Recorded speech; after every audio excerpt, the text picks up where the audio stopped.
ബന്ധപ്പെട്ട് എന്തൊക്കെ വാസ്തുകാര്യങ്ങളാണ് നമ്മൾ ശ്രദ്ധിക്കേണ്ടത് എന്ന് നോക്കാം. ഏതൊരു വീട്ടിലായാലും സ്വീകരണ മുറിയാണ് വീടിന്റെ ഏറ്റവും സജീവമായ പ്രദേശം.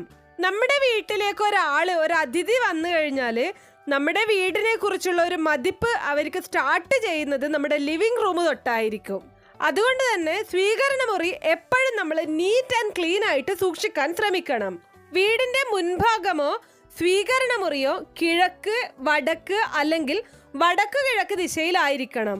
കൂടാതെ ആ മുറിയിലെ ഫർണിച്ചറുകൾ പടിഞ്ഞാറ് അല്ലെങ്കിൽ തെക്ക് പടിഞ്ഞാറ് ദിശയിൽ സ്ഥാപിക്കണം.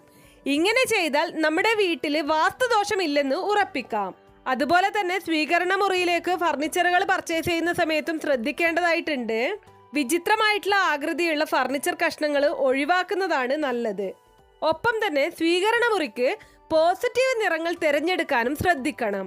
എല്ലാ ഇലക്ട്രോണിക് ഉപകരണങ്ങളും മറ്റു ഉപകരണങ്ങളും സ്വീകരണ മുറിയുടെ തെക്ക് കിഴക്ക് ദിശയിൽ സ്ഥാപിക്കുന്നതാണ് നല്ലത്. അതോടൊപ്പം തന്നെ സ്വീകരണ മുറിയിൽ കണ്ണാടി ഉണ്ടെങ്കിൽ അത് വടക്ക് ഭിത്തിയിൽ സ്ഥാപിക്കണം. പോസിറ്റിവിറ്റി ആകർഷിക്കുന്നതിനും സമാധാനപരമായ പ്രഭാവലയം വളർത്തുന്നതിനും നമ്മുടെ സ്വീകരണ മുറിയിൽ വായു ശുദ്ധീകരിക്കുന്ന സസ്യങ്ങൾ സ്ഥാപിക്കുക.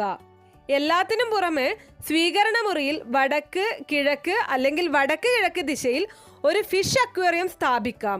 ഇത് ശാന്തവും വിശ്രമിക്കുന്നതുമായ വികാരമുണർത്താൻ സഹായിക്കും.